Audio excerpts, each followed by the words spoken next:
We need to dance the surface segment. You good? Yes. Are you good to go? All right. Okay, hey everyone. Hello, we're going to get started now. Just before we kick off, thanks to everyone for coming along on this Wednesday night, the usual Azure Auckland User Group. Just a couple of logistical things. If you need to go to the bathroom, there are some tags on the door.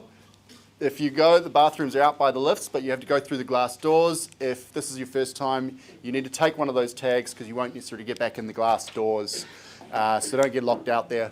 That would suck. So, yeah, thank you guys all again. This is obviously a bit of a special event because we're lucky enough to have Sonia Cuff from Australia, from Microsoft, Senior Cloud Advocate. She's flown all the way over. She's done the New Zealand tour, and we're really, really grateful to her for coming along and sharing her amazing knowledge. Sonia was actually an MVP at one point, like several other of us. Now, the reason why I get to do this as my introduction is because I will no longer be an MVP as of Monday because I'm joining Microsoft like Nick before me. So that means that, thank you guys. So obviously there does seem to be a theme here. We won't point that out. But yeah, we'll just kick it over and hand it over to Sonia. So thank you, Sonia. Thank you.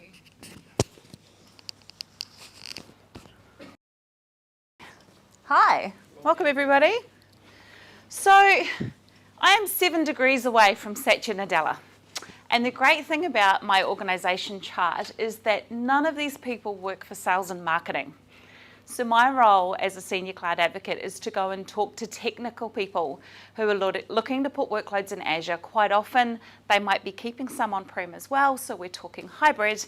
And I tend to talk to IT ops, sysadmins, and those kind of people who are used to hugging servers. But the great part about being in this kind of a reporting line inside Microsoft is I am one of the very few people who can talk to you about how to spend less money in our cloud. Because as we all know, cloud, and I just wanted to make sure that I wasn't having a dig here at AWS. I did edit his tweet because it happens for cloud in general. It's not about paying for what you're using, it's about paying for what you've got to turn off. And 12,500 people kind of resonated with that. So talking about cost management is kind of a useful thing for us to be doing. Who's responsible for cloud cost management in an organisation? Got a whole bunch of titles there, ranging from our developers and our ops engineers right up to our CFO and even our CEO, who's not on that title.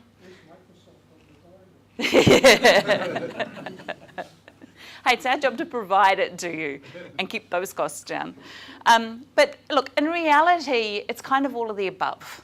So all of those people have an input or a responsibility at some stage in the process for cloud costs.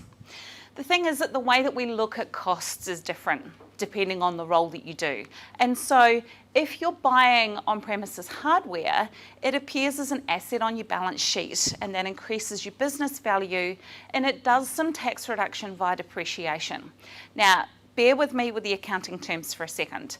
Cloud, on the other hand, is classed as an expense. Comes off our profit and loss statement, reduces the amount of taxable income that we have that's subject to tax.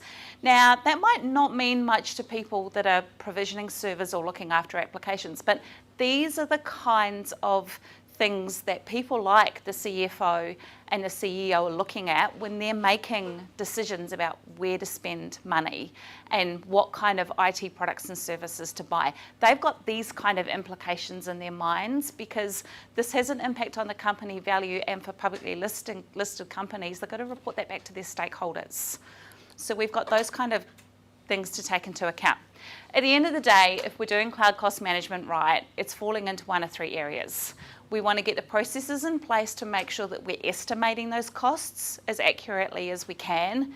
We're going to manage those costs by making sure that we've got some protections in there so that we don't get cost blowouts. And we also need some processes and some tools to review those costs as we incur them to make sure that the benefit of those costs is stacking up.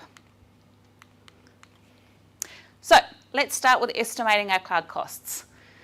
In my sysadmin world, if I wanted to price up what a virtual machine was going to cost me, it would look something like this.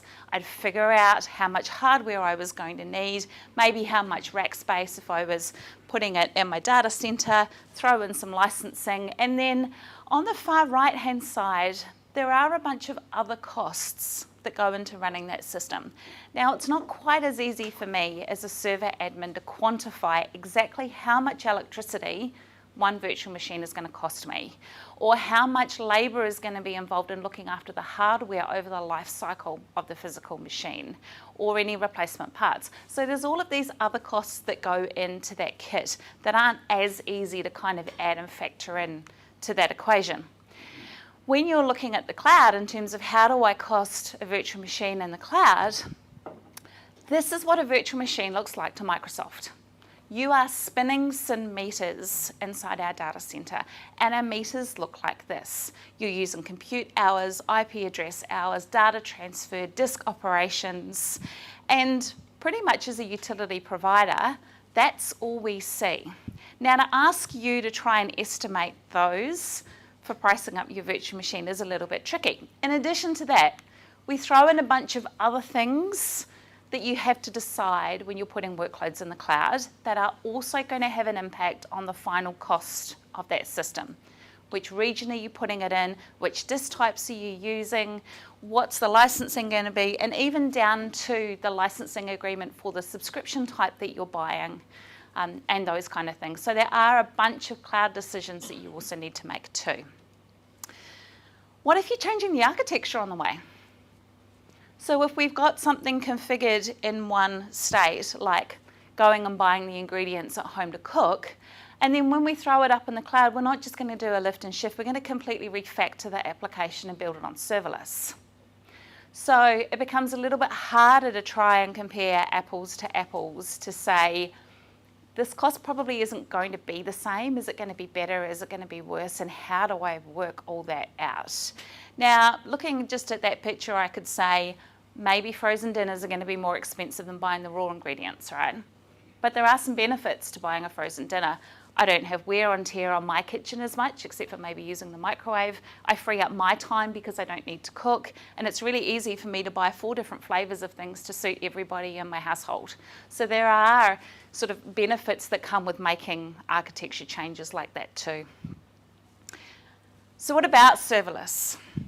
Where we're abstracting away the fact that we do actually have a server sitting there physically running the application.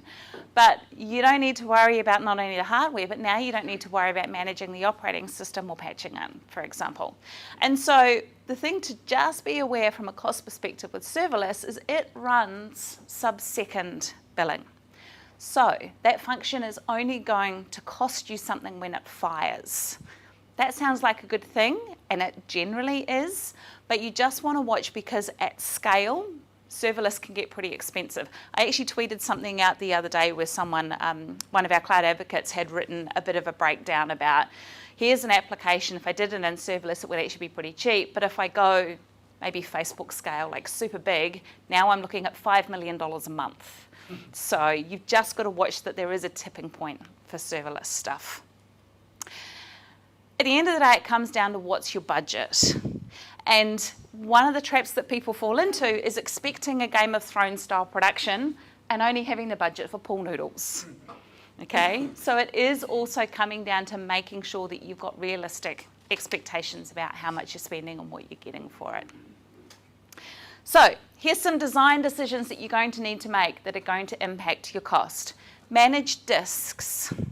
Now you pay for those based on the capacity of the disk that you have asked for.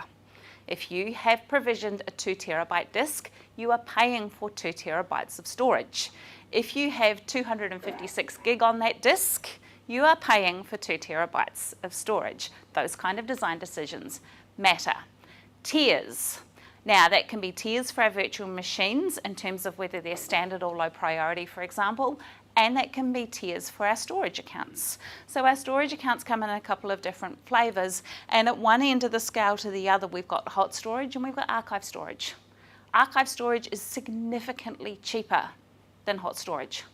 Archive storage will also take a few business days for you to be able to retrieve the data out of archive storage. Really good for putting that stuff that you legally need to keep for 7 years that you hope you won't probably ever need to go back to. Not so good if you're trying to run a server or an application on it. So those kind of design decisions in terms of what is the best storage is going to have an impact on your cost as well. Replication. Are you happy with some locally redundant storage within a data center region, or do you want the confidence of replicating from one region to another to give you a little bit more failover and redundancy from one country to another?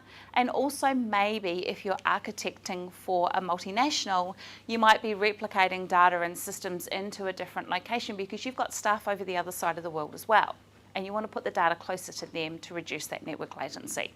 Those have an impact on costs. Regions. Now, I was really surprised to learn that when I price a service in Azure, where I want that service has a different price, depending on where it's located. And that seemed a little bit unfair to me. I'm like, it's the cloud. Why should it matter if it's in Australia or if it's in the US? But at the end of the day, Microsoft wears a different operating cost in different regions. Electricity costs us different prices. Land and taxes cost us different prices. Labour to run the data centre costs us different prices. So what do? Go and put everything in the cheapest region? That's an option. Challenge is you then introduce network traffic. So network traffic between two regions is going to cost you, as well as putting stuff in the cheapest region might mean that you're putting a ton of network latency between your end users and that workload as well. So just watch out for things like that. We have a couple of tools to help you with costs. The appmigration.microsoft.com is a service that you can point at a public-facing .NET app or download an agent and put it on an in-house one, and that will help you analyze and calculate the cost of moving that to our Azure app service. Azure Migrate is one that you can point at your on-prem VMware or Hyper-V VMs, same kind of deal. It will do a bit of an analysis and recommend the sizing that you should be using in the cloud and how much that's going to cost you. Doesn't support physical servers yet. They are still on the roadmap for us to introduce. It's technically tricky, like you wouldn't believe. But Azure Migrate has just gone across a whole bunch of new changes, and we are working on content for Ignite Orlando that will be recorded and inside Tech Community, and also content for Microsoft Ignite the Tour that will be back in Sydney February 13th and 14th as a free event if you can convince your boss to fly you across the ditch to go and attend that. So there will be an Azure Migrate session, and that'll be recorded as well if you can't make the physical trip. The Azure Pricing Calculator. The Azure Pricing Calculator did my head in the first time I looked at it, because the Azure Pricing Calculator threw a bunch of stuff at me that I wasn't used to seeing. It is a really good way of packaging up an entire solution, because you can add a virtual machine, then you can add Azure Backup, then you can add some other application components into it as well, and you can start to build a full picture. One of my tips for the Azure Pricing Calculator is you have the ability in the top right-hand corner to sign in.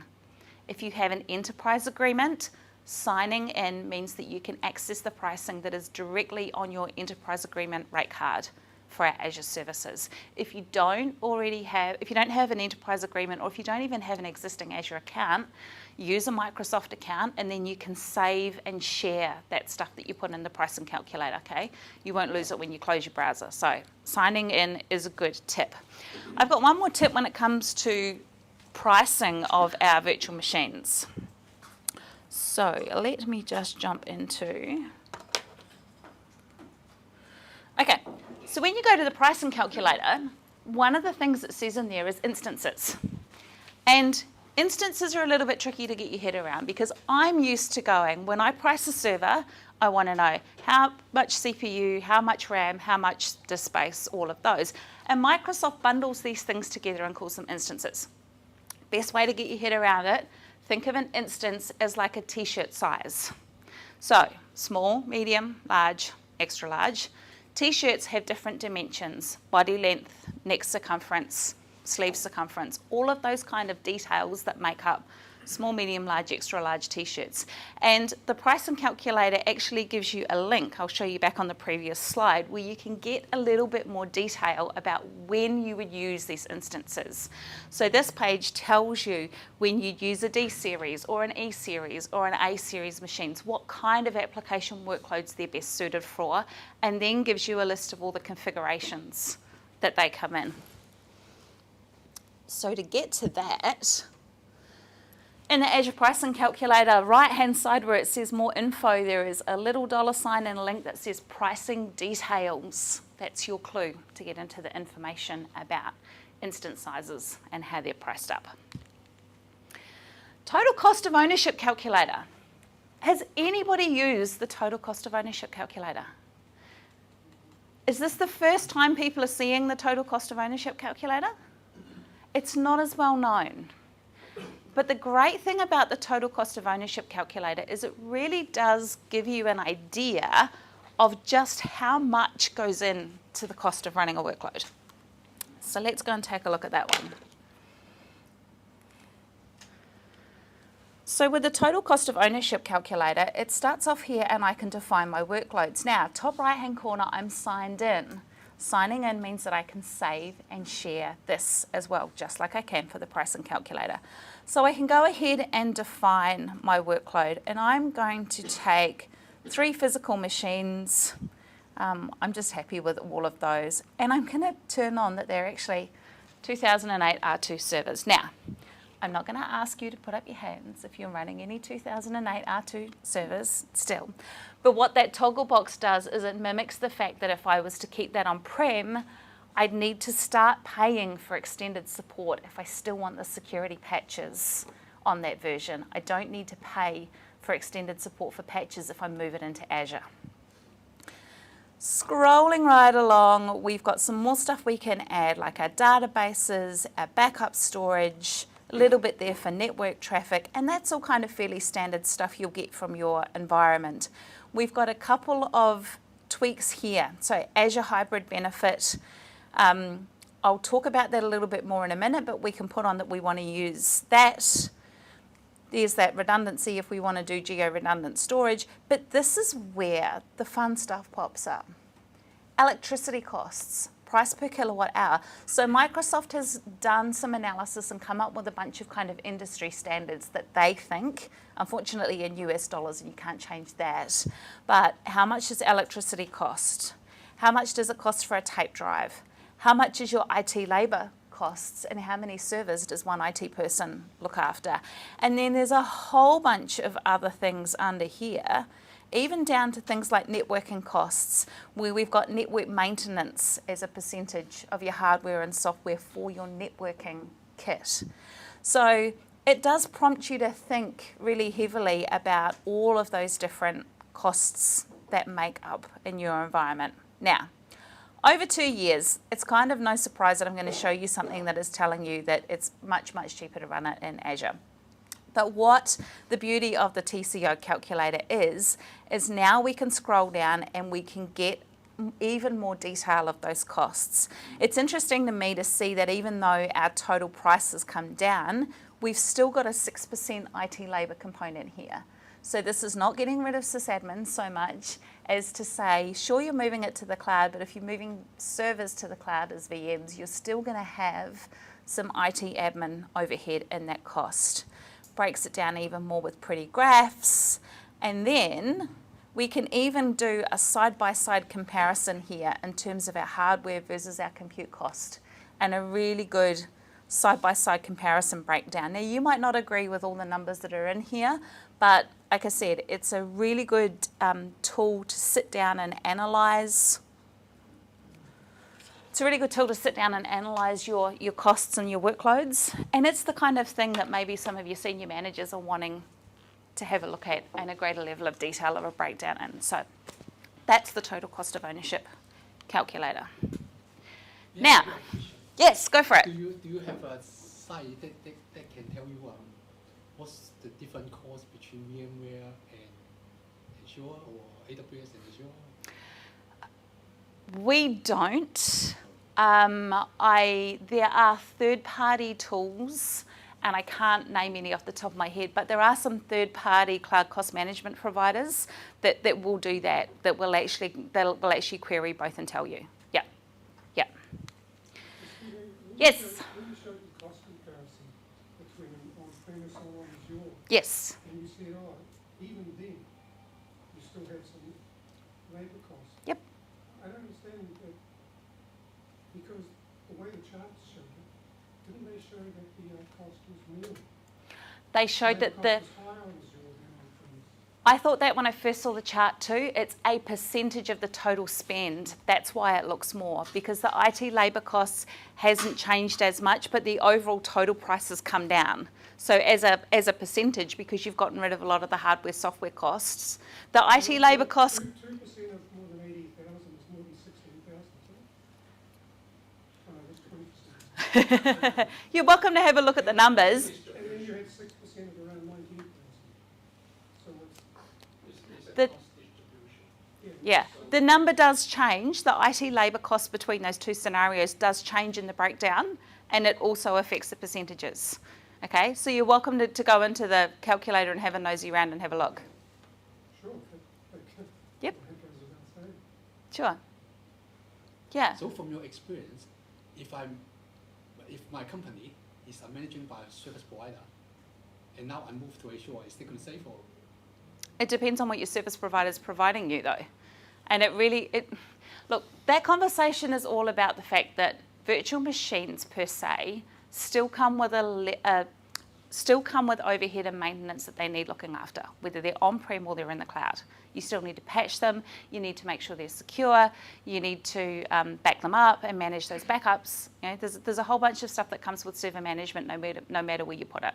So it depends on how much your service provider is doing for you, and where you're moving that workload. And sometimes you have to compare cost versus functionality as well. Yep. Yep. Absolutely.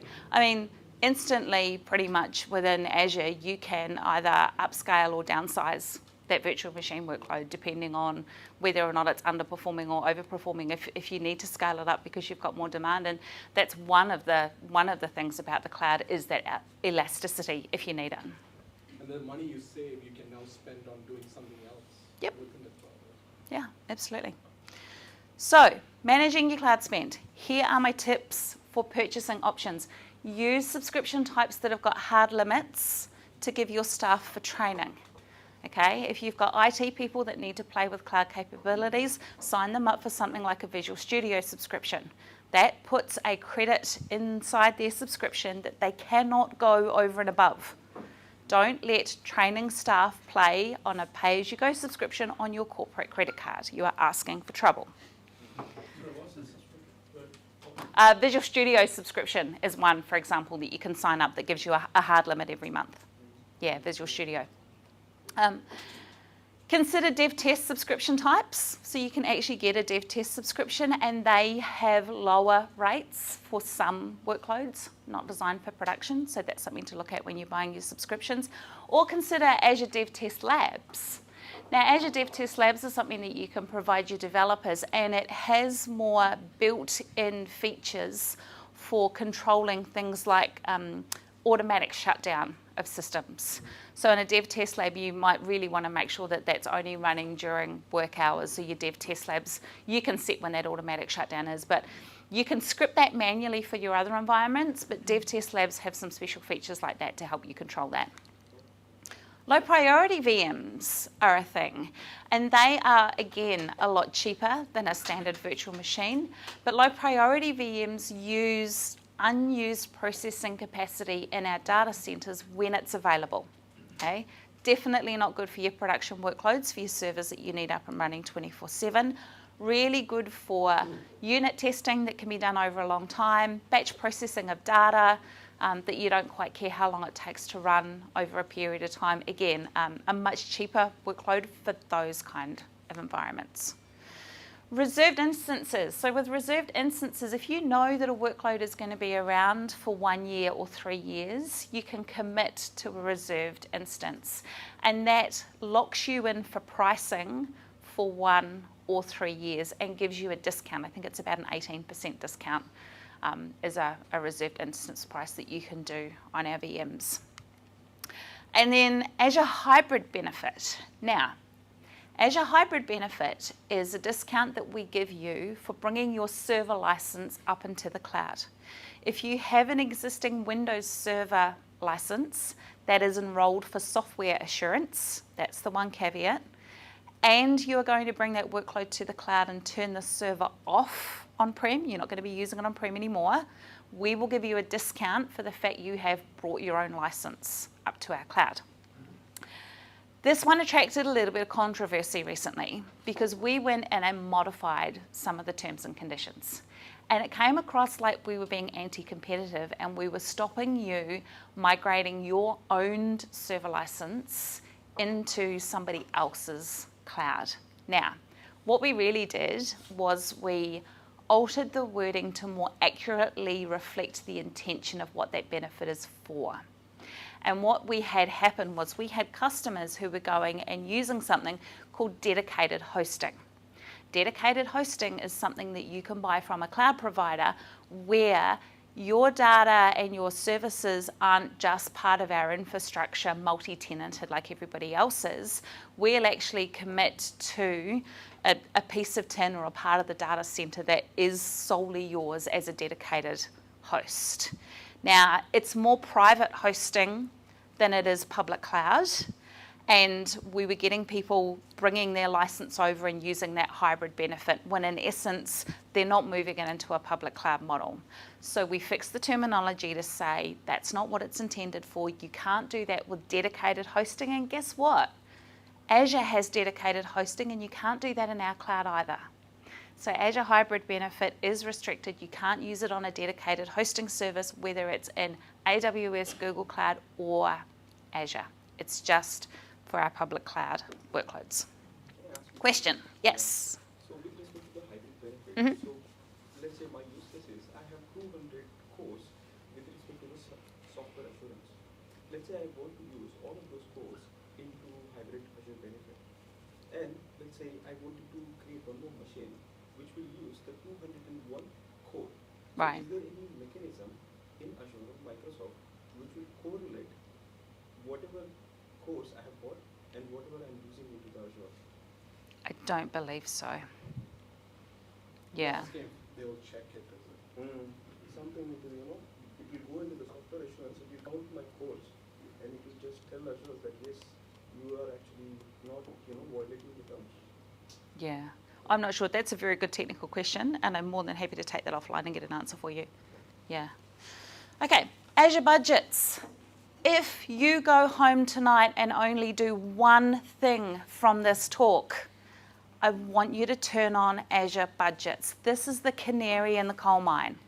This is going to tell you when you are spending more money than you thought you were spending this month. And let me show you how easy it is to do it.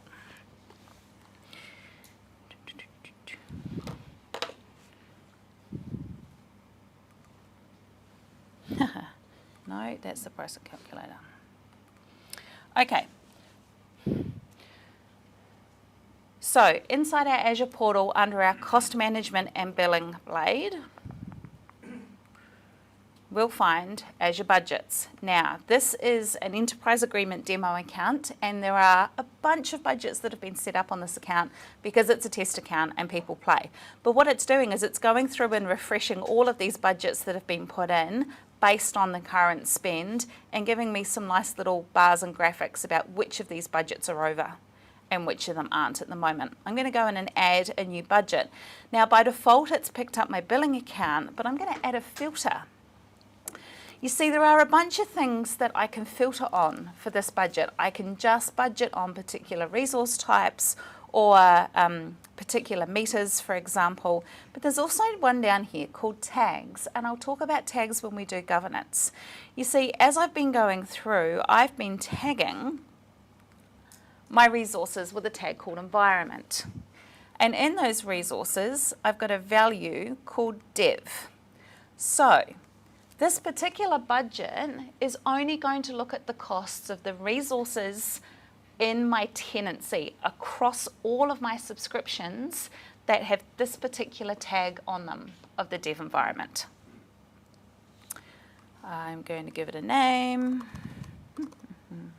And I can set whether this is a monthly, a quarterly, or an annual budget. So I'm going to leave that as monthly. Now, if I scroll down, you can see under budget amount, it's actually thrown in $24. I didn't type that in. It's the system suggesting to me that $24 would be a good amount. And if I come down and have a look, it'll show me that there was some peaks and there were a couple that have fallen off because of the months. But on average, my spend, $24 would be a pretty good budget. Now, I don't agree with the 24 because I know I'm going to be doing some more work in that. So I'm actually going to bump that up and say that I want it to go to $50. Now I set my alerts. I want to know when this budget hits 50%, 75%, and 90%. And on the scope that I've selected, which is that resource tagging, oops, I'm actually just going to email myself on that. So this particular scope, I can just do an email alert. Of course, I could email that into a ticketing system that's email enabled or a Teams channel with the Teams channel email address. If with some other scopes for that budget, subscription level is one, I think resource groups might be another, you can actually hook into Azure Automation and runbooks. So you could turn around and say, okay, with this particular resource group, if it hits 75% of its budget, run a script that shuts down all the virtual machines inside that resource group. So you can put some automation in there if you want to. By default, Azure budgets will never turn off anything. Okay, it is not there to go and bring services screaming down to a crash because someone spent some more money. It's there as a warning sign for you to give you a bit of a heads up that that money is being spent. Now, cost management data isn't real time. There is a delay of a few hours by the time the consumption actually gets into the portal and through into the cost management system, but it's better than waiting till the end of the month to find out that you're over those budgets. Any way to manage an expensive spike, maybe as a result of the tag? Support ticket is your best way. If you have That sounds like it's after the fact, not before the fact or during the fact. sorry, I thought that was your question. My question was, how do you manage, or how can the event be managed of an expensive spike that may be the result of an attack? Okay. Do you have any sort of measures to mitigate that through their networking, like in a spike where suddenly you've got a charge of $1,000 more because of an attack through the Azure security, through all securities? Right. Can I answer that? Yeah. So you can use playbooks to shut down the PM or shut down or you can correct me if I'm wrong, but yeah, you can certainly use playbooks, you know. So let's say if your ticket is speaking like $1,000 more than what is expected, so you can always put that in like let's put something down. So it's like a stop. That's up to you, that how Sure. actually you You want can to manage use it through playbook to stop. If, yeah, but Yeah. so is that your, so It's probably more of a security question than it is a cost question. I can understand the correlation between the two, but it's easier to monitor the signals of the risky behaviour. I'm not sure if we've got any monitoring over and above budgets of cost blowouts like that, but I'm happy to find out.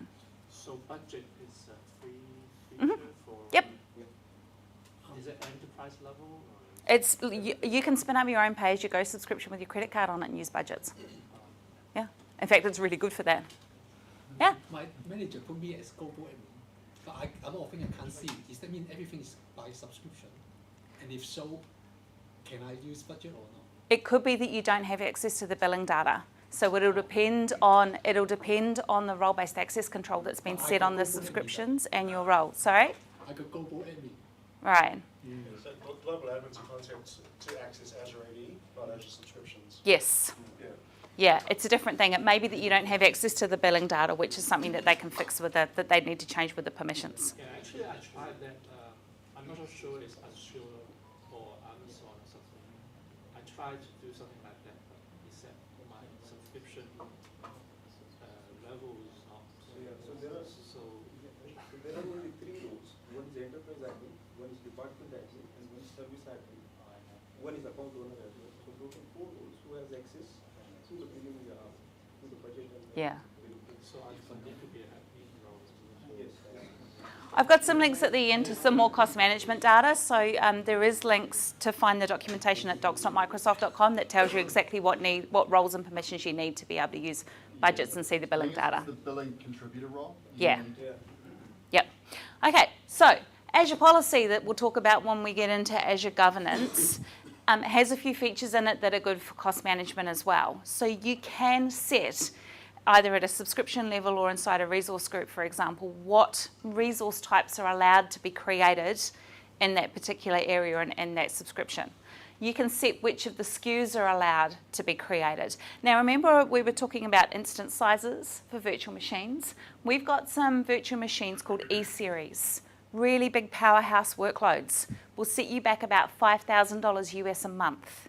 Now, if you don't want somebody accidentally creating one of those in your subscription, especially if you haven't turned on your budgets, you can actually use Azure policy to say, I'm allowing these particular SKUs of these types of virtual machines to be created and not things like the E-Series. So you can put that level of cost protection inside your subscription. Again, allowing regions, so that's good from a cost perspective, also from a data perspective. If you don't want people putting data into other places and regions around the world, you can restrict that. And you can also enforce things like Security Center to make sure that it uses the standard pricing tier. So Azure Security Center comes with some free stuff by default as a service, but has another pricing tier called Standard that gives you more features. Now, in this case, it's not so much about preventing costs, it's about enforcing that any resources inside your subscription do have to have the Azure Security Center set to the standard pricing tier so that you are getting the level of monitoring with Azure Security Center that your company needs. So someone can't go and change that down to free because they thought they were trying to save you money. Cloud math. It's the kind of math that school warned you about. When you got problems like this that said, here's all the ingredients and their prices, and then you were told what got made out of those ingredients, and school turned around and said to you, calculate the cost of a cupcake. Cloud math can be like that, especially when we have a look at our invoice and all we see are compute hours and IP address hours and all those kind of VME things that I spoke to you about. So we have a couple of tools to help you with that too. Azure Cost Analysis. Looks like a nice little pretty graph, has a bunch of functionality when we get into it. So let's have a quick look at cost analysis.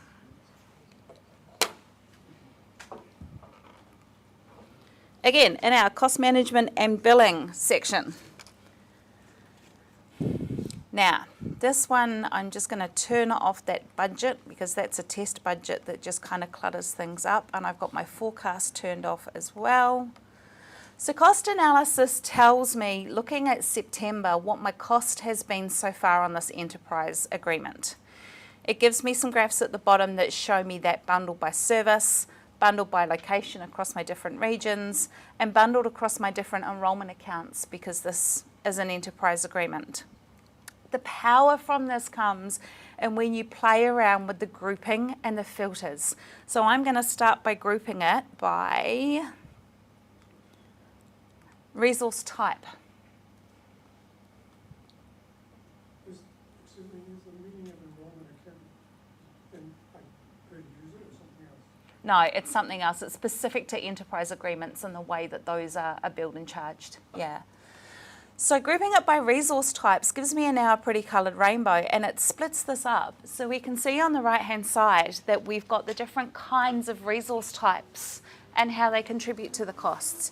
Our virtual machines are the ones that are contributing the most to that spend so far, and we've got a list there, and then the last bit gets bundled into others. Now the reason that that happens is because we can't show every single resource type on this chart because the lines just wouldn't be visible for the smaller amounts.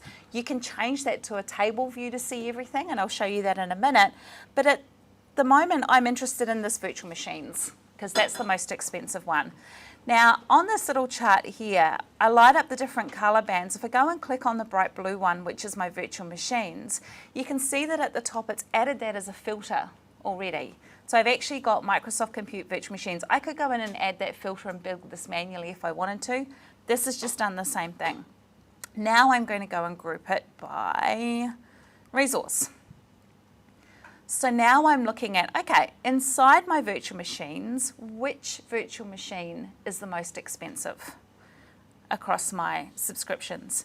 And if I hover over that, I can see this DVM machine is the one that has cost me the most so far this month. If I go and change that to that table view,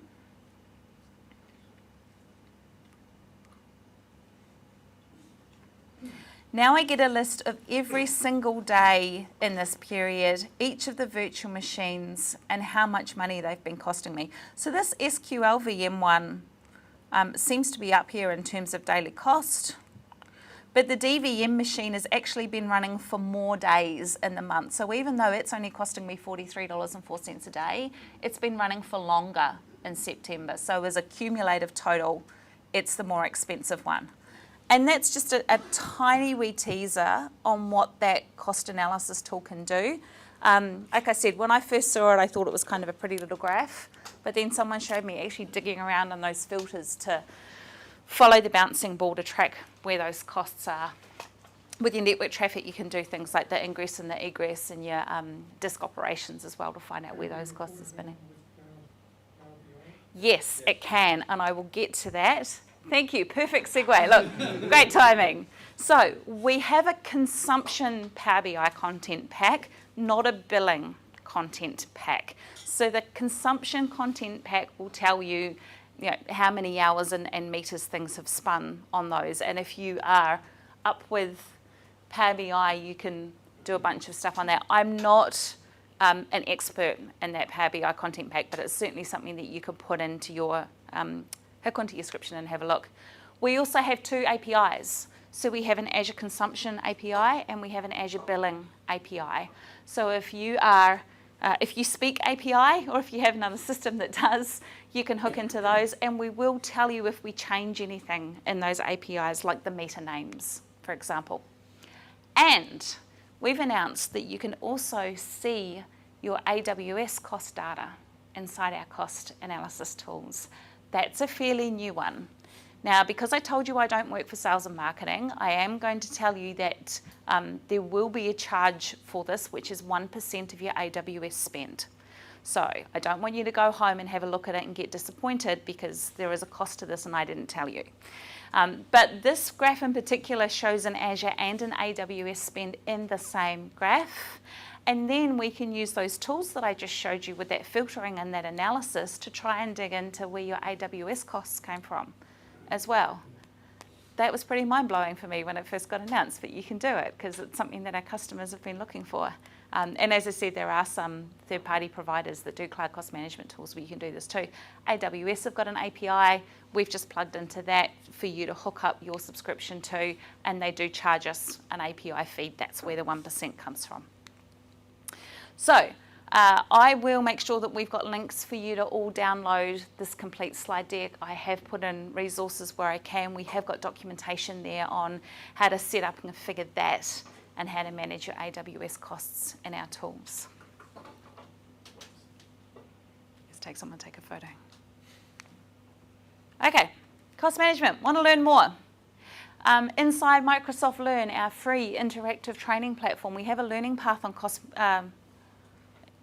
on role-based access control. I don't know why that's on that slide. On cost management in particular, the link at the bottom with the 11G, there is a cost management learning path. I will let you know at the moment that sadly that learning path doesn't include Azure budgets because the content for that learning path was published before Azure budgets was published. And since I've brought that up at Corp, guess whose job it is now to work with the product documentation owners to build a module on Azure budgets, which I'm happy to do. I just haven't found the time to do it yet. So Azure budgets will make it into Microsoft Learn for you to be able to play around with as well. This is also the slide from the governance talk, but there is some cost management stuff that I'll put in here when I'll update the deck before I send it out as well.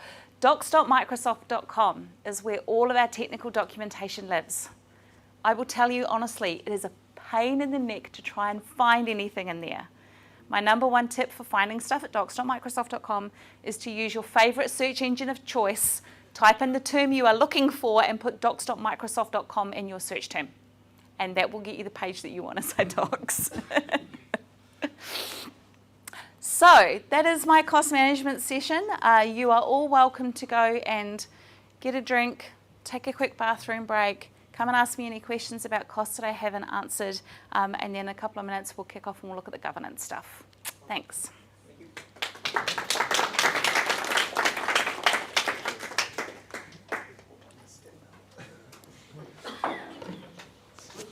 one wants to give up their seat.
We're getting ready to start again in about 5 minutes, so don't go away. We're just rounding people up from the intermission, and we'll get it going soon.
Okay, let's take a seat and we'll get started.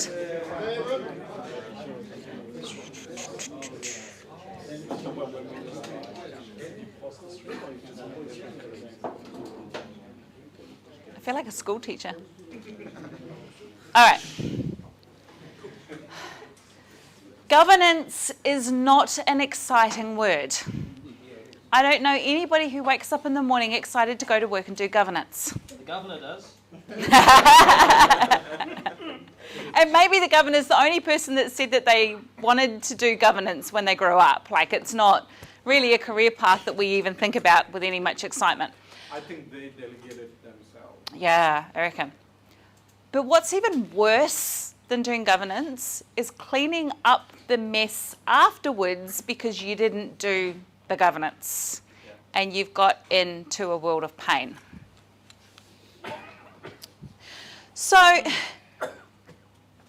back in my day, if you wanted to make any changes into a production environment, you had to write your 3 to 5 page change control document.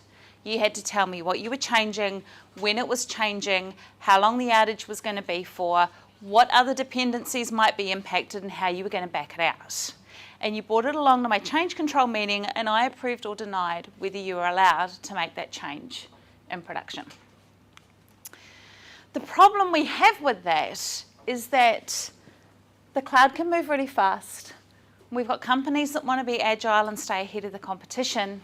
And then we still have people like our IT ops people and other parts of the business unit that need to make sure that things are configured correctly and that they're secure and that we're not lining up for cost blowouts. So there is a reason why we manage configurations.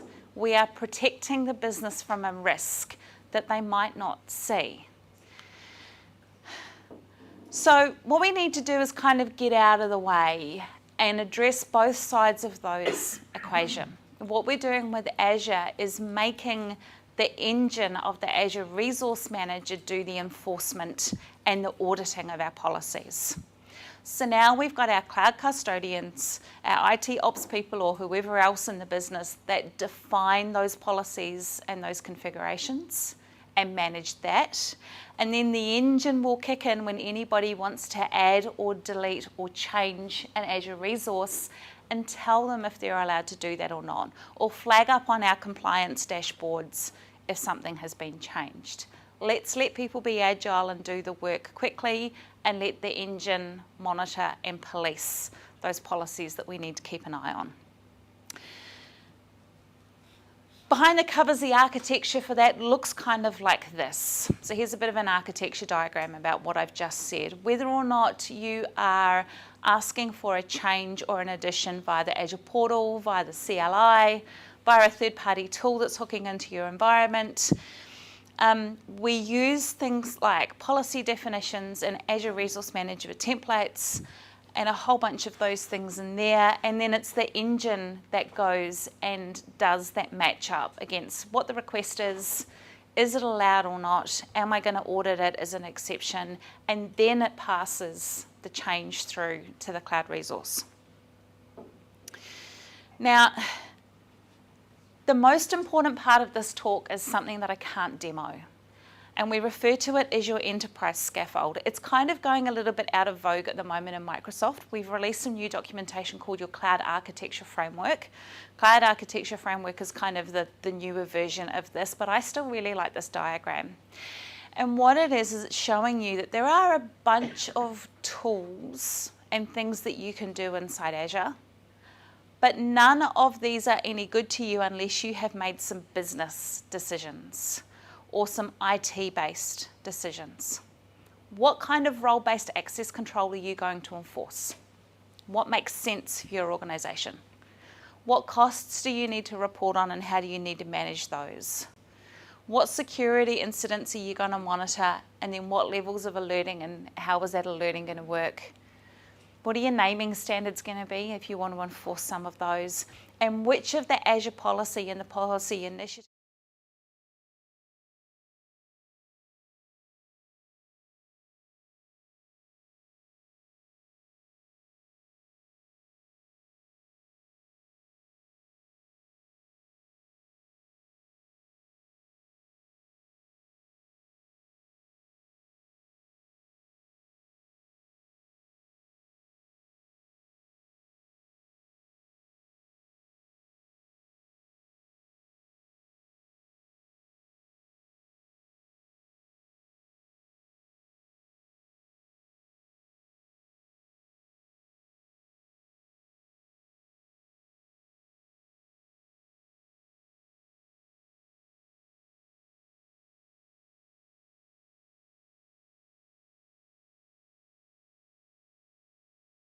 Enrollment is a subscription type.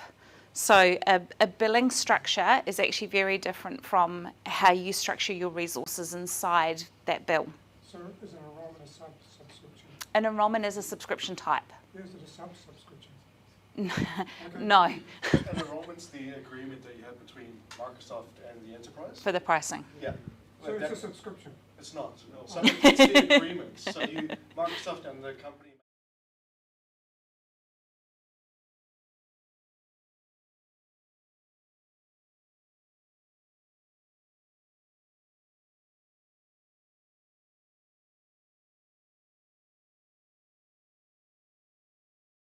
So you can have a finance team that can have a certain amount of budget assigned to them from the overall pool that is enrollment. And then you can create that, and So then you can. enrollment is a bundle of subscriptions? No. Essentially. It's a pricing agreement basically. Yeah, and there's a minimum spend for an EA or something, a minimum customer size, isn't there? Yeah, I forgot the number. Yeah. Yeah, you got to be pretty big to sign one up. Is it like how you cut the pie, how you distribute?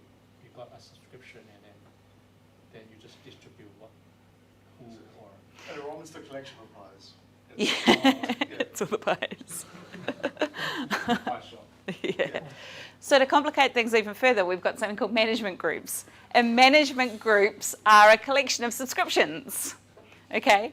So the reason that management groups came about was because at a subscription level, if I talk about a subscription type where it's pay as you go, so these subscriptions that I've got in my account come off a credit card. And I might have, say I've got a couple of different subscriptions that come off different credit cards or come out of different bank accounts. If you wanted to do things like enforce policy and enforce templates and some of those other standards, the only way to do that was to create them for every individual subscription. So if I had more than one subscription and I wanted them to be all the same, I had to create that structure in every single subscription again and again and again. And if I created a new subscription, I needed to set those standards up again for that new subscription. Management groups are a way to bundle together subscriptions that share something in common that I want to enforce some things together. So if we look at Tailwind Traders, for example, they have a subscription for one of their application platforms called Prod Paragon. And in that, it's got a couple of resource groups and servers and applications and all that kind of stuff. They've also got a subscription that kind of mimics that, which is their test environment. So as close a copy to Prod as it can be in terms of the place where they can play and make changes and not affect their production environment. They've got that duplicated for a bunch of their different platforms and split into different subscriptions. So now we've got a bunch of production and a bunch of test subscriptions. Instead of managing those individually, I can now bundle all of my production subscriptions together as a management group. And I can bundle all my test ones together as a test group. I could take this next level and create a Tailwind Traders level management group and put both of those management groups inside that. So now I could set literally a corporate level policy. If anything's going into my Azure cloud, it's going to have this enforced, whether it's test or production, I do not care. And then production may have stricter controls on it than our test environment does, or test might have some other controls on it as well. So that's what management groups do. Now, remember I said there was only one thing I wanted you to do when you walked out of the room, and that was Azure Budgets. If you don't do Azure Budgets, Azure Resource Tags are also a really good thing to look at. Now, with resource tags, we can start to build some grouping of resources no matter where the resource is. So if it's in this resource group or that resource group, if it's in this subscription or that subscription, if it's in one region or another region. I work in a team of 7 people. We are based in Australia, North America, Canada, Switzerland, and we're bringing on somebody in the UK. That's my immediate team. When you add on the developer advocates, we are all around the world, and there are a couple of subscriptions that we share for putting in demos. It is a nightmare to try and figure out who owns what, so we're enforcing resource tagging, and the resource tagging we're enforcing is if you put something into that test subscription, you need to turn on a tag called alias, and you need to put in the value of your Microsoft login alias name. So if something goes weird with that resource, if it's blowing out our costs, if we get a security alert on it, so much easier for us to find. If I want to figure out who's contributing to the most resources and we want to have a bit of a tidy up, we can do a bunch of stuff with managing and enforcing policies or looking at cost stuff based on these kind of tags. So across your different resources and subscriptions, identify some common ones, again, that are relevant to your environment. So it may be that you want to look at resources that are related to a particular cost center, or you may want to tag all of the resources that are part of a certain application. Even a virtual machine inside Azure is a VM and some storage and a network, and possibly a log analytics account and a bunch of different things. It's not just one thing. So maybe we want to tag all of those so that we can easily report on all of those resources together. Resource tags, the adding of them and the editing of them is supported if you're doing stuff via the portal. You can build them into your Azure Resource Manager templates for the creation of your new resources. There is support when you're doing things in PowerShell, Azure CLI, and the REST API as well. So all of those ways that you might interact with a resource in our cloud does support tagging. And you can actually enforce using Azure policy that those tags are a thing. So somebody can't go and spin up something inside your cloud environment and not tag it. You can either enforce the tag and its value. So you can say if anything gets put into this particular resource group, it gets tagged with this tag and this value. Or you can just enforce the tag name and they can set the value when they go and create it. Here's some standard recommended tags, deployment stage, business owner is a good one. VM role, that kind of stuff. So as I said, up to you to decide on what you want. I said you can add them, all that. Now, resource tag support at the moment isn't universal across Azure. And what I mean is not all resources support tagging, and some resources will support tagging via PowerShell but won't support tagging via the portal at the moment. We're doing a big project to clean all that up. So we're getting a more unified experience of tagging support across all of our Azure resources. Role-based access control. I want you to think of role-based access control like file and folder permissions. So if you're someone who has been used to managing data before, where you go into a folder and you determine this person can have reader access, this group can have access to the finance directory and nobody else can't, RBAC kind of works like that. It does from a permissions perspective, but it only works, it only enforces things that come through that Azure Resource Manager portal. So it's not whether or not somebody can log into the VM inside Azure, it's whether or not someone can log into the Azure portal and make changes to the setting of that virtual machine. So it's Azure Resource Management that we're looking at here. And we call it role-based because we bundle roles together with a set of permissions and actions. So we say, if you're the kind of person who's responsible for looking after networking, there's a network contributor role. That'll give you access to make changes to any of the networking resources inside Azure. Won't give you access to change things like storage accounts or VMs or backups or anything like that. So we have kind of structured and bundled them together. As I said, it gives us segregated and detailed levels of access to our resources. We can grant those permissions to people, or even better, to groups of people.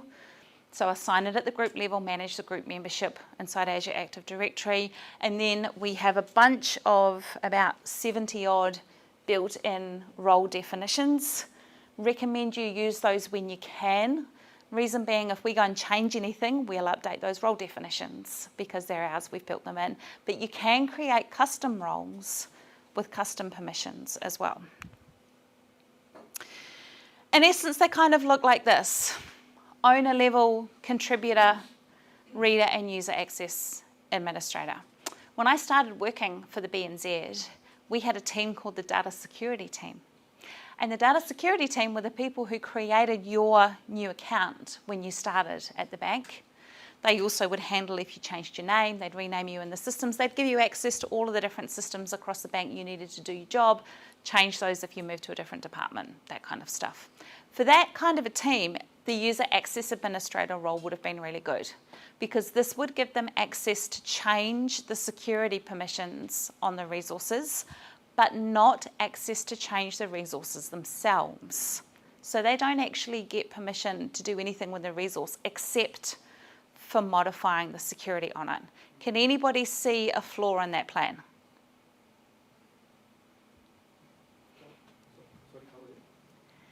So the problem with that is if I've got access to change the security permissions on a resource, I can go and give myself owner access. And you can, but the catch is that it does get logged and audited. Okay, so you have to be careful who you're giving that kind of level of access to, but you make it cleanly spelt out that they know that any changes that they make are going to be audited and flagged. What's the difference between control access for others and manage user access? It's both. So owner has everything. Yeah, that's a very good. I should change that slide. I see what you mean. It's exactly the same. So the bottom one is only controlling access. Yes, but okay, and the top Yep. one says control access. Yeah, yeah. So they're the same one. It is the same thing. Yeah, I can update that slide. That's a good pickup. I didn't. Okay, so let me just quickly show you what our role-based access control looks like. This is my demo subscription, and in my test subscription, I have a bunch of resource groups. Now, I don't have to do this at a subscription level. I can do it at a resource group level. I can do it at an individual resource level if I want to. I'm going to go into a resource group that I've got here. First track, role-based access control, or RBAC, as we call it. Doesn't say role-based access control or RBAC when you go into the Azure portal. Really helpful, hey? It says access control, IAM, identity and access management. That is RBAC. So if I go and click on the access control for this resource group, I can check somebody's access. I can have a look at the different role assignments. I can put deny assignments in there if I want to block people from doing stuff. But I'm going to go and add a role assignment. Now, for this particular resource group, I'm going to search, and as I said, there are a bunch of built-in roles. I'm going to have a look for something. No, I want to do backups. I need backups. Backup contributor. So, backup contributor, they can have access to make changes to my Azure backup resources. Can't change the security permissions on them, but they can manage my backups, which is what they want to do. And I'm going to go in and add my boss, because, you know, he can do some backup management work. Why not? Yeah, and that's all there is to it. So he now has backup contributor role. So any Azure backup resources inside this resource group, he now has access to manage, and he can't manage any other kinds of resource types. Now that's all really well and good, but I'm just going to do a quick check of access here. And when I bring up his details,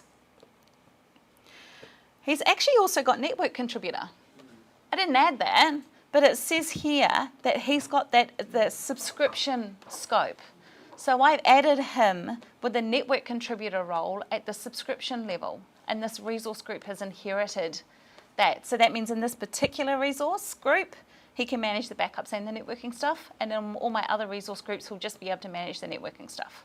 So it is that inheritance of permissions. That in a nutshell is role-based access control. Nowadays, mostly everything that you can do in the portal, you can do in PowerShell. So you can get the name of an Azure Active Directory group and give it a role assignment, where you've got the role definition name now, and point that as a resource group. So I can actually code and script to do that kind of thing if I don't want to do portal-y stuff. And remember I said that you can create custom roles. Here's a good example of when you might use a custom role. I have a help desk that monitor the systems for my 24/7 business when I'm asleep. I want them to check and restart a VM if they get an alert that the VM's playing up.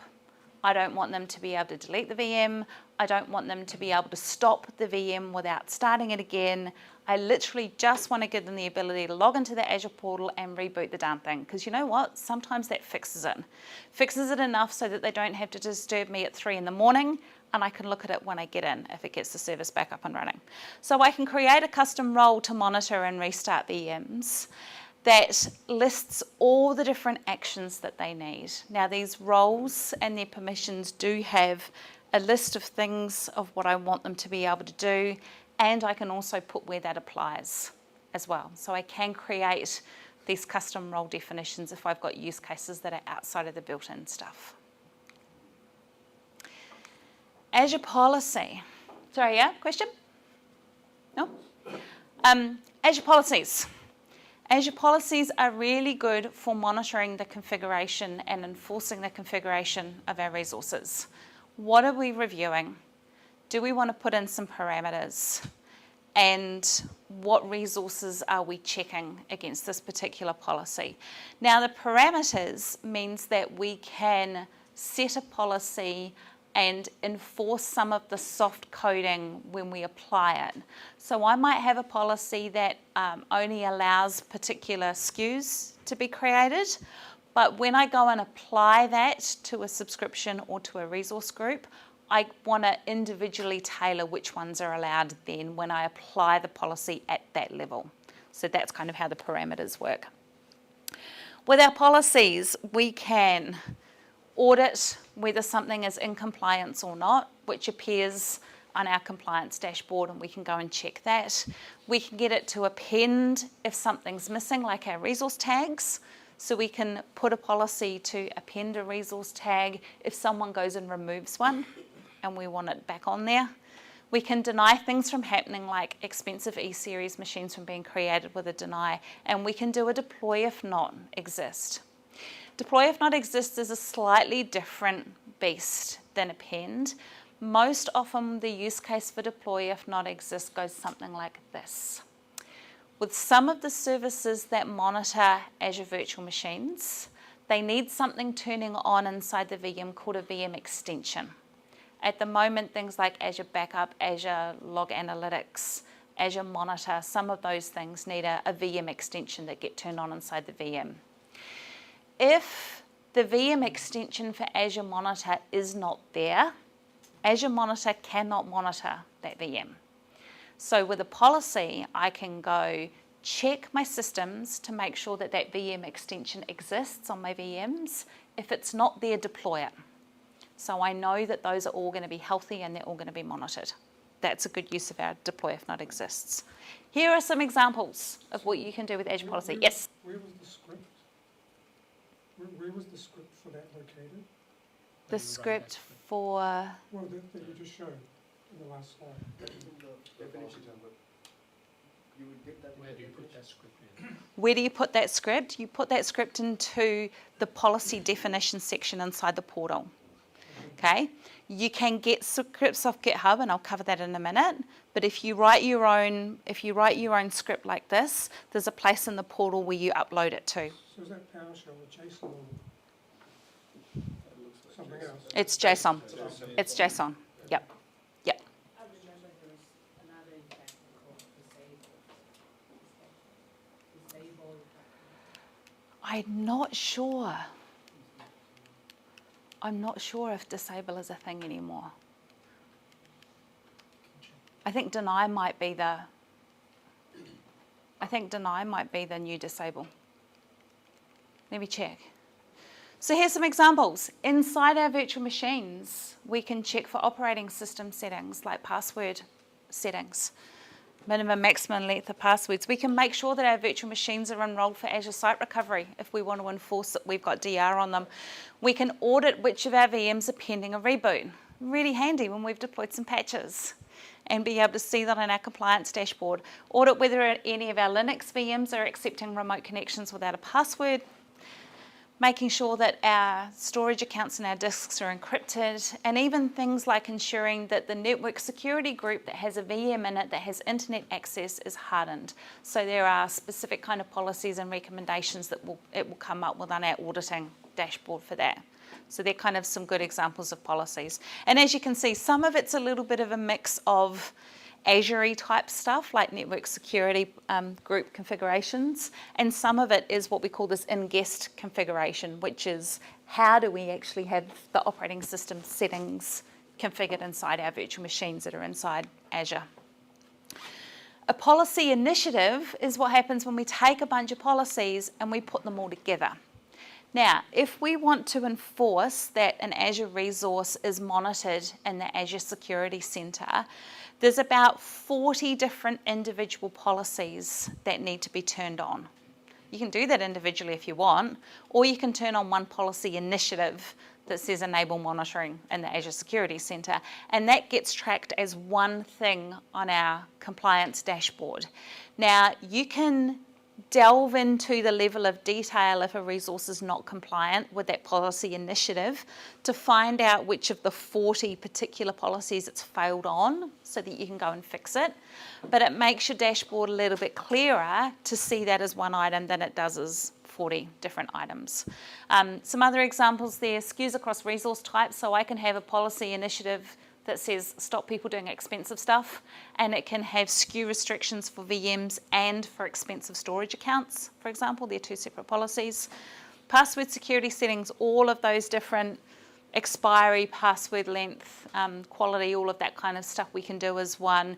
And then we've got our regulation and compliance stuff, ISO 27001, PCI compliance, those kind of things. We can bundle those particular policies together and track them and apply them as one. We have an Azure policy repository on GitHub. I'm not a software developer. GitHub is not my happy place. But I'm learning more and more that it's a really good place to find PowerShell scripts and things like Azure policy, and damn it, I have to use it and I'm starting to enjoy it. So I am becoming a little bit happier with GitHub. Cool thing about GitHub is how Microsoft is using it. And the Azure policy team will put up sample scripts and new policies into their GitHub repository a lot faster than they can get them approved and uploaded into the portal. Still good for you to use, but that's a great place to hang out if you want to see some other custom scripts and policies that the policy team have thought are a good idea that just haven't made their way into the portal just yet. We also have something, if you want to play with this kind of stuff, called the custom guest config repo. And you can see it's got an RFC at the front.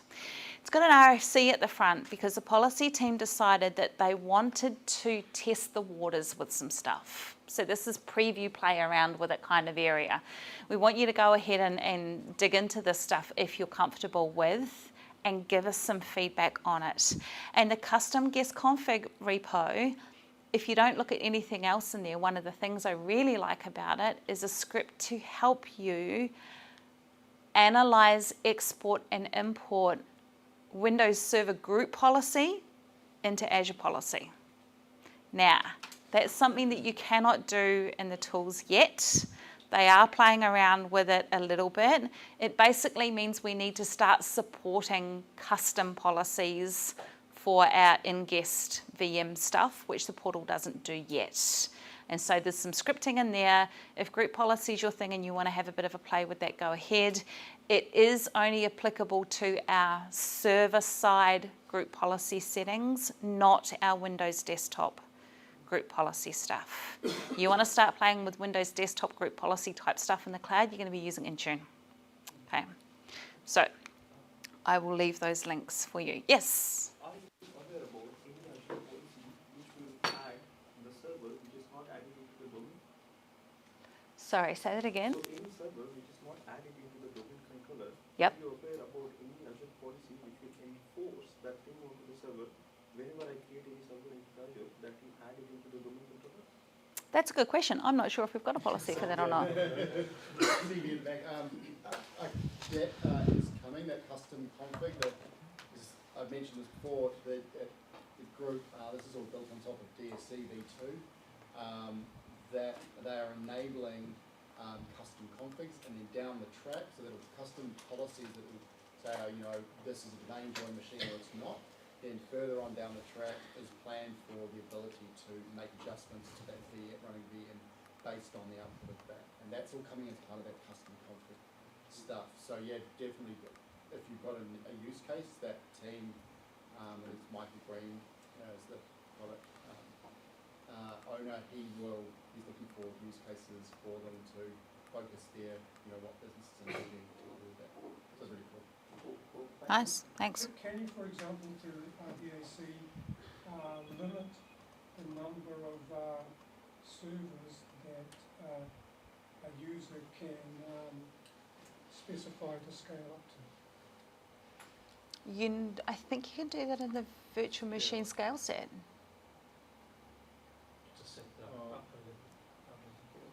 Yeah, I don't think that's an Azure policy setting. I think that's a scale set setting. Yeah, so if you've got access to set up servers and a scale up configuration. In terms of size, So you could do that from not scaling it up to the E-series. You could do that with the allowed SKUs. So you could use that policy to say that those E-series sizes aren't allowed, and then it. And the number of servers for the smaller servers. I don't know if I can do number of servers, but like I said, that's normally So they could just scale up infinitely. Scale out. So you Scale can, out. scale out. you can add as many as you want, but you can only choose I mean, from a up and specific out, set. yeah. That'd be worth checking into, because I think most of the properties in the Azure portal, most of the parameters are being exposed, and there's a GitHub repo where the team that owns Azure policy, if you have specific use cases, again, properties in the Azure portal you want exposed so that you can build custom policies around them, they'll accept requests, and you can actually submit your own, saying, I want this, I want the VM scale set maximum limit. It might already be there. It sort of seems like a one that might be, but it's worth checking with that. Yep. And if you just add SQ into the search bar, you should be able to see that over there. Yeah.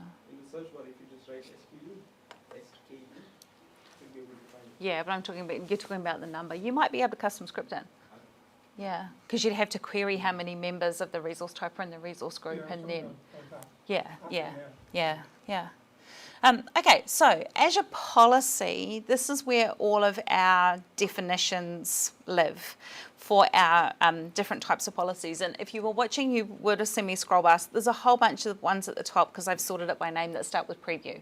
So the preview policies are the new ones that we've thrown there that have come out. And these policies may change a little bit. That's why they've got preview in front of them. But there literally is a significant amount of sort of built-in policies. These ones here are your initiatives where we've bundled more than one in together. And this is where you would go in and add in any custom policy definitions or any initiative definitions as well. So then it's just a case of going in and doing an assignment. So I'm going to assign an initiative in here. And I'm going to choose...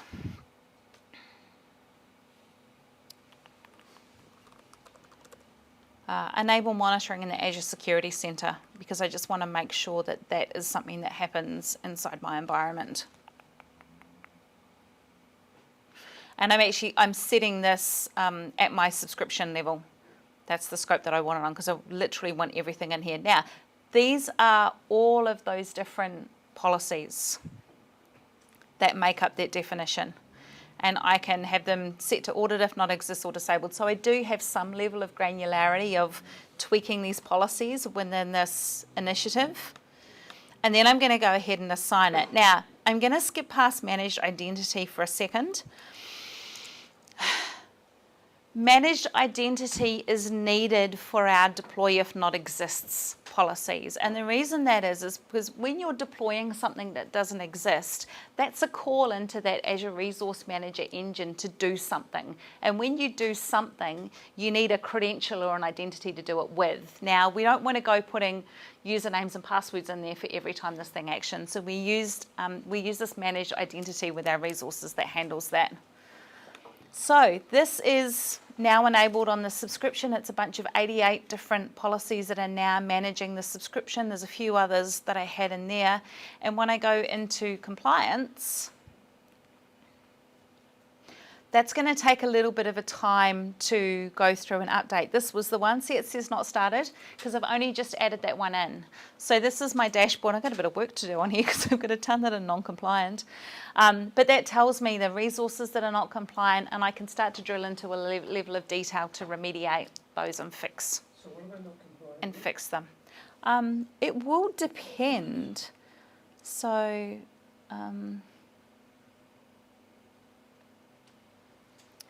there you go. So this one here,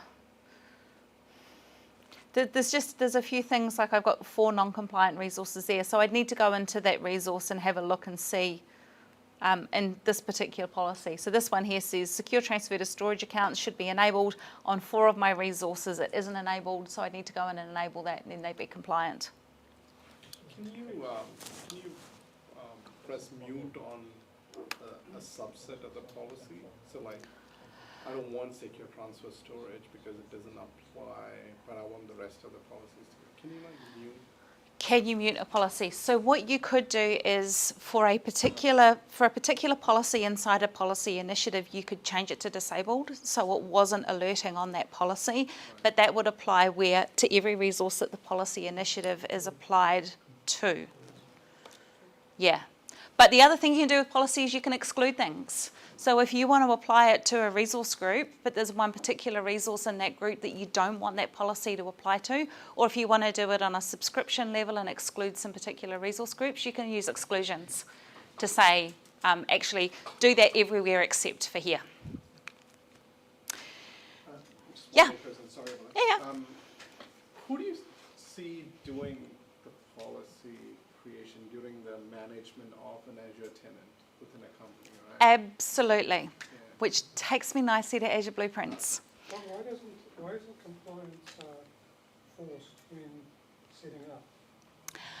I had that very same question, and what I've learned since getting my blue badge from Microsoft is that things that seem that everybody should do and would be a good thing to enforce, we have a very diverse and very large customer base who get grumpy when we enforce things on them. So they might have good reasons for not complying. I don't know. All I know is that there have been times in the past where we have turned things on, or we have polled our customers to say if we enforce this thing or prompted you to enforce the thing on setup, and they all went, no, go away. It's up to us to manage our own environments. Thank you very much. Yeah, I know. Yeah. I agree, but apparently not. So with Azure Blueprints, we can bundle together the role-based access control settings that we want, any of those policy definitions that we want, and things like the standard Azure Resource Manager templates that we want to be used when our servers get created, for example. Define that as a blueprint, and then the blueprint sits at that management group level so that it applies to all of the subscriptions underneath that environment. So this is a really good way, if you start to look at figuring out what the right things are for your org at those levels, to put it together as a blueprint and to stamp it out across any of your new subscriptions that get created. I'm actually not going to do a demo of Azure Blueprints tonight. Azure Blueprints, actually no, I will. Because now I've mentioned it, you probably all dying to see what they are. Well, they live under Azure Policy. Let's go and take a quick look. So, similar to policy, we have the definition of the blueprint, and then we have where it is assigned to, so which management group it will live in. If I go and create a blueprint, I can build my own, or we've got a few samples down here already. And under one of my samples, I've got this one that says resource groups with role-based access control. So I'm going to set that up as a blueprint, and I'm give it a name. So I know it's my resource group, and I have to store it somewhere. Now, where I store it will determine where it flows down to within the org. And I'm going to say, let's just use my demo subscription. So the things inside this blueprint are called artifacts. And as you can see on this one, I've got a production resource group and a user or group to be defined with a contributor role. And then I've got a pre-prod resource group as well. So I've got two separate resource groups here, but this resource group here, I want to split it. So I have one lot of owner permissions and one lot of reader permissions. Now, if I leave that, you can see that it's a parameter, it's a variable. I haven't set the name of that user or those groups. And I go ahead and save that. That saves that blueprint definition as a draft.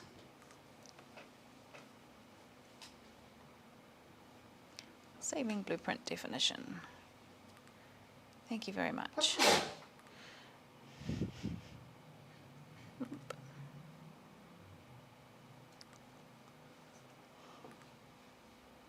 That might be because I've got the wrong scope selected. What was this one, wasn't it? Yep, there you go. Okay, so there's my blueprint definition. I can right-click on it and publish it. I've got to publish it before I can use it, but when I publish it, I can give it a version number and I can give it some notes.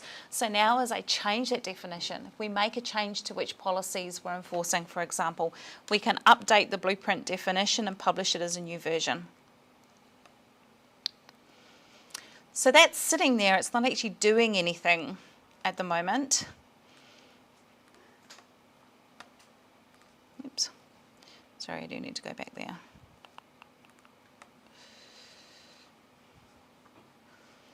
Now if I right click on it, I can assign it. And when I assign it,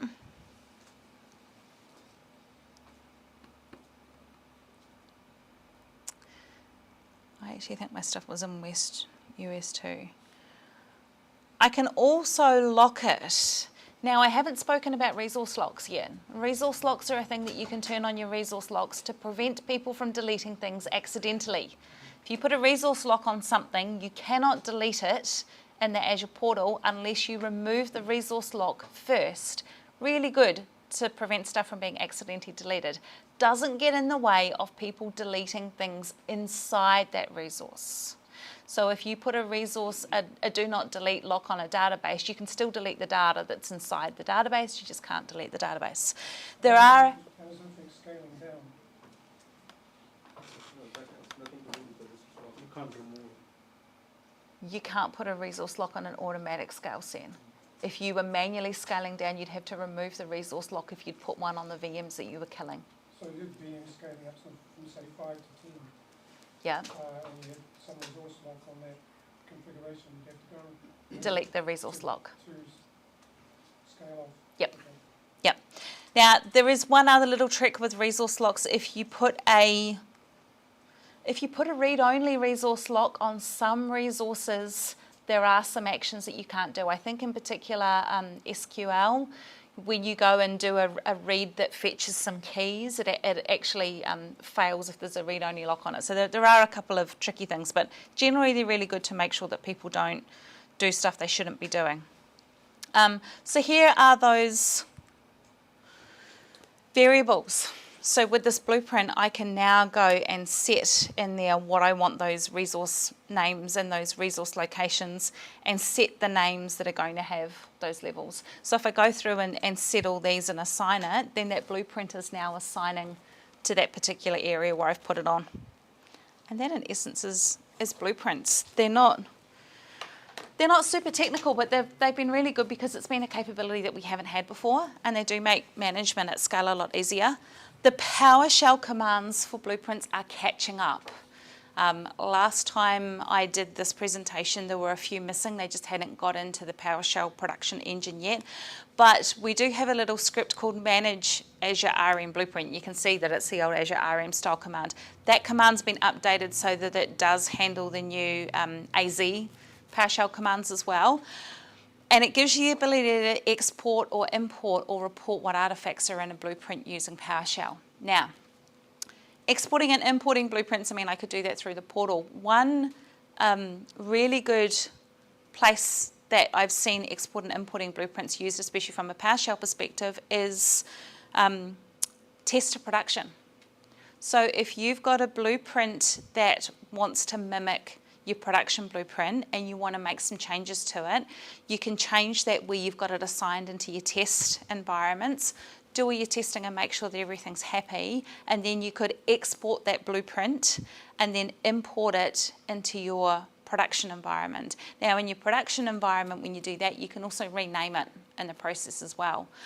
Also really good for managed service providers. So if you want to set up a set of blueprints that are going to apply to any customer tenancies that you manage, you can export and import that code because they're just JSON files, and then you would go in and do the assigning or use your PowerShell commands to assign it as well.